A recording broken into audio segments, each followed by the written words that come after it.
Nu, Kārlis mums ir tāds ļoti ilgs darbinieks. Viņš mums arī ir mākslinieks mūsu angārā, krāsotājs. Un šogad viņam tā ļoti daudz bija darba, un tāpēc arī viņš šogad labākais, jā. Viņš dabūja riktīgi pastrādāt, un diezgan labi viņam ir izdevās.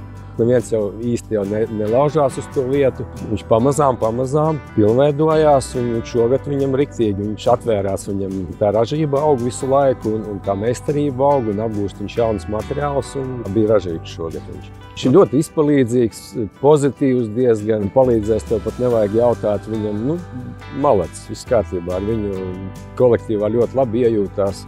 Viņš pārjautās vairākas reizes, lai nesavārītu. Vēlreiz pārjautās, vēlreiz atnāks, pārbaudīs, bet viņš tāds viens no apzinīgākajiem mums ir pamācīties. Vienmēr viss tiek izdarīts laicīgi. Mašīna vēl diezgan pasvaiga, daudz remontu nav, bet, kā saka, viss tiek izdarīts uz svilpienu. Kārlim es gribētu novēlēt tā turpināt, arī vēl pilnveidoties, mazliet ātrāk to visu darīt, var vēl ātrāk. Jā, lai viņam veicās. Lai viņa Jaguārs nelūst, jo viņam ir vienam kam ir Jaguārs mūsu kompānijā, vienam no dažiem. Jā, es tur mazliet apskaužu viņu par to. Novēlu arī viņam tādu veiksmi, veselību jau šajos gados. Jā, lai veicās viņam, lai rociņš strādā, lai viss padodās.